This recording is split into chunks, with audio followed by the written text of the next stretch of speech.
What is going on, guys? My name is Bima. I'm a freelance concept artist and illustrator.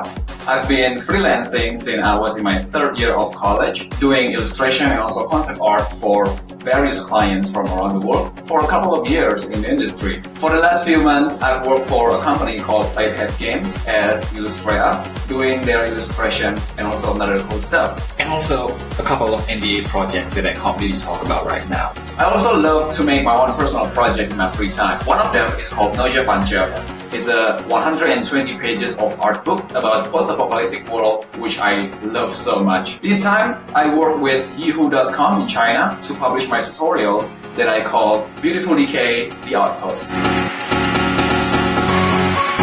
And in this tutorial, you will learn how to make a beautiful decay type of concept art where it's in post-apocalyptic world, but it still looks beautiful artistically speaking. And I have consumed a bunch of tutorials on the internet. I bought some courses myself, and I really love it when the artist and the instructor himself or herself talk about the reasoning behind his or her workflow and the reasoning behind his or her decision-making process. So I can, get inside their head and can really dive in what this guy is thinking on how they can come up with ideas and also, of course, decision-making process. So that's also what I'm going to share with you guys with my course and tutorials. So this is not a point A to point B type of tutorials. Like, do you ever wonder how an artist can come up with ideas?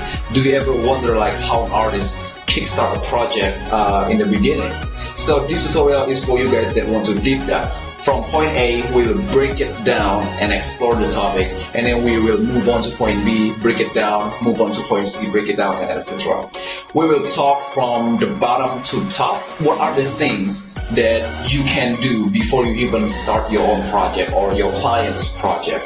What are the things that you can do to make your time more effectively? And then how can you come up with composition, value, lighting, color sketch, making a 3D model with 3D code, and then finishing it in Photoshop? How you can be more effective in that kind of workflow. And also, I will not talk only about the workflow, I will also talk about the reasoning behind it. So you will know how I take my artistic decision and how you can emulate that too.